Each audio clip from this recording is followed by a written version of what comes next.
ยอมรับนายท่านลองดูสิเสี่ยนร้อนมากเข้าไปแล้วฉันเก็บแล้ว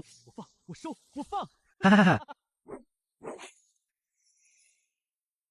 เย็นดีแต่ว่าสบายมากรู้สึกสดชื่นขึ้นการตัดถ่ายเย็นสบายการตัดหินร้อนสิ่งที่แตกต่างให้พลังที่ไม่เหมือนกันฉันจะตัดต่อไปเรื่อยๆยังคงแข็งแกร่งขึ้นเรื่อยๆต้นแรกไผ่ลิงหลงที่แข็งแกร่งดังเหล็กกล้านี้ฉันตัดมันได้จริงๆ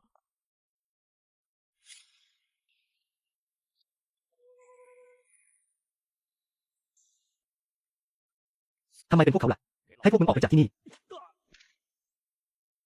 เทียนหูก่อนที่มันจะมืดเธอต้องตัดไผ่ลิงหลงอีก2 ต้นไม่งั้นเธอจะได้เห็นของดีน่ารำคาญรอฉันนะวันหนึ่งต้องมีวันกลางวันตัดไผ่ส่งงานกลางคืนรับตัดหินฝึกฝนวันแล้ววันเล่าพลังของฟังเฉินได้เปลี่ยนแปลงไปอย่างเงียบๆ